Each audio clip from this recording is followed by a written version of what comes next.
दोस्तों, नमस्ते प्रणाम। स्वागत है हमारे चैनल पे आप सभी का। तो दोस्तों, आप लोग कैसे हैं? उम्मीद करते हैं अच्छे होंगे, स्वस्थ होंगे, मस्त होंगे।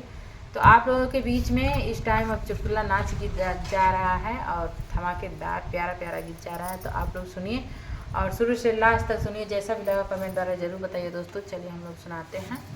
तो आप लोग प्यार दुलार नहीं दे रहे हैं दोस्तों, प्लीज़ आप लोगों से हाथ जोड़ के रिक्वेस्ट है, आप लोग सपोर्ट कीजिए। प्यार दुलार दें, आप लोग ढेर सारा प्यार दुलार दीजिए।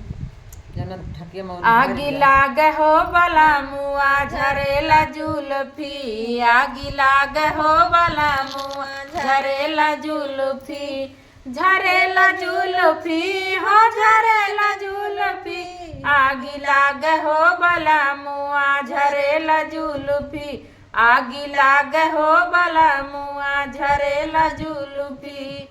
कि यही जुल्फी के चलते बेच पियवा कुल्फी हो, यही जुल्फी के चलते बेच पियवा कुल्फी हो, बेच पियवा कुल्फी हो, बेच पियवा कुल्फी हो। कि माने नाही बतिया झरेला जुल्फी, माने नाही बतिया झरेला जुल्फी, आगी लाग हो बला मुआ झरल जुल्फी, आगी लाग हो बला मुआ झरल जुल्फी।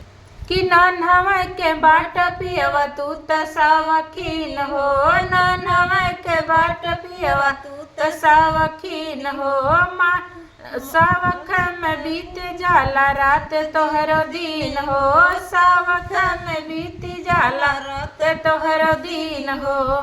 कि मान नाही बतिया झरेला जुल्फी, मान नाही बतिया झरेला जुल्फी, मान नाही बतिया बेचेला कुल्फी, आगी लाग हो बला मुआ झरल जुल्फी, आगी लाग हो बला मुआ झरल जुल्फी, झरल जुल्फी हो झरल जुल्फी, आगी लाग हो बला मुआ झरल जुल्फी।